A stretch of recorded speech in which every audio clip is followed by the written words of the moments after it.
Hello everybody, so here is Black Angel again, and I'm here with a video about INTJs. Now I'm not going to describe INTJ from their perspective or from their functions and so on, but I'm going to try to show you two different kinds of INTJs that I'm going to relate to enneagram, so that you can see why it is so difficult to figure out what type people are and how two people at the same time can look extremely different from each other and even not look exactly like the type that they actually are. So in this video, we're going to talk about INTJ Enneagram 5 versus INTJ Enneagram 3. I was astonished, but it does exist. INTJ's Enneagram 3 exists. And here is how they look. Both types are an ESFP's dual. So the ESFP has the characteristic of being an unstoppable thing that just walks in their direction without ever stopping in front of anything. They're the kind of person that is always sure that their solution is the perfect solution, that what they believe to be the answer is going to be the answer. That's similar to ESTPs, but ESTPs do it logically. The ESFP has not much logic, so they're more like what I like works for everyone. And they are powerhouses. In a lot of ways they are cute, in a lot of ways they're unbearable, like every type, but yeah, that's an ESFP basically. They are unstoppable, so it's the type that when they have a wall in front of them, if you yell at them, you are going to slam in that wall. They're not going to stop. They're going to tell you you're an idiot and there is no wall in front of them. So the only thing that they're going to listen to is someone that is in their eyes an expert. So it has to be an expert in their eyes. This is important because it's going to show you one of their the characteristic that I want to show you of INTJs. So INTJs are programmed to look experts in the eyes of people. And here is where Enneagram 3 and Enneagram 5 enter the game. So an INTJ Enneagram 3 is going to be phobic towards being seen as not achieving. So they're going to be pushing their need to be seen, their instinct rather, to be seen as experts in the direction of achievement. So they're going to display knowledge to show they're knowledgeable, that they are or not, kind of like an ESFP would. They are very ESFP-like, even if they're not ESFPs.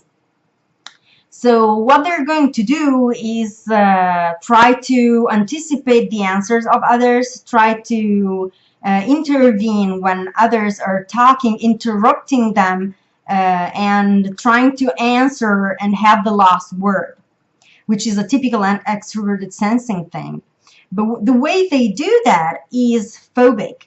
So you're going to see that because in their behavior there is this kind of awareness that they're doing something wrong.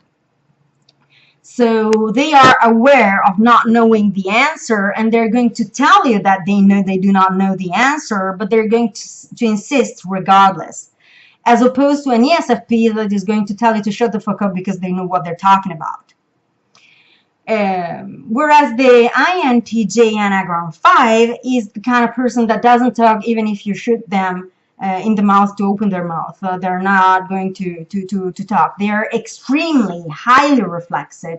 They are going to think in depth about everything before talking for fear of not being an expert, of not looking like an expert in the eyes of others. So on one side, we have a person that tries to say the most intelligent thing possible regardless of what has been said by others. And on the other side, we have a person that is going to try to hide any possible mistake in their kind of thought. So the Enneagram 3 INTJ is neurotic in terms of extroverted sensing and extroverted intuition. So they're going to have this kind of extroverted intuition like behaviors in which they are not actually seeing what extroverted intuition sees, but they're going to try to mimic that. And on the other hand, they are going to have this neurotic extroverted sensing where they want to show they know stuff, but they actually haven't prepared them, they're not prepared enough. They haven't prepared themselves enough to actually respond to that. And this preparation is normally not a lack of knowledge, but rather a lack of reflection. So they're not stopping to think. As opposed to what the INTJ Enneagram 5 instead does, that is an excessive thinking in some way, if it is even possible. But anyway, yeah, they can't think too much.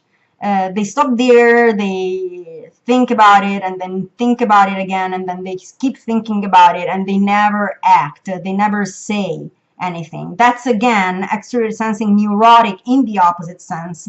So in the Enneagram 3, there is an excessive use of extroverted sensing, an attempt to be God in some way, an attempt to be perfect.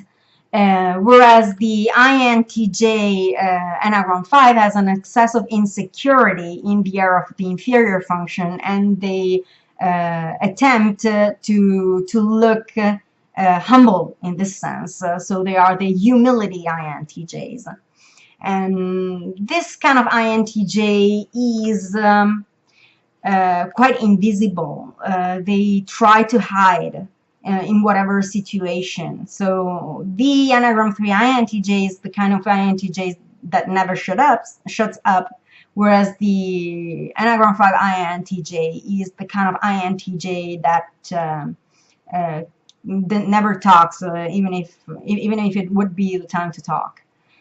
So these are the two extremes of the INTJ. I am considering it is possible that it is what Socionics considers the two subtypes of INTJs. So the Enneagram 3 would mirror in a way the ILI TE, which is an INTJ with a stronger extroverted thinking, whereas the Enneagram 5 INTJ would mirror the ILI NI, which would be an INTJ with a weaker extroverted thinking and a much stronger introverted intuition.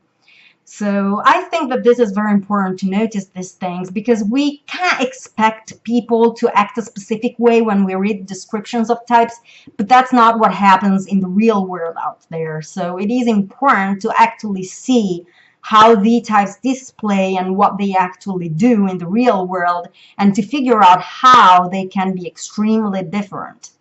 Similarly, just to close the picture, an ESFP Enneagram 5 might look insecure about what they think, like they are going to express their idea and go straight forward, but the moment that you look at them and go like, are you sure about that? They're going to stop a little and say, well, if you think differently, maybe you should do your thing. And then they're going in their direction.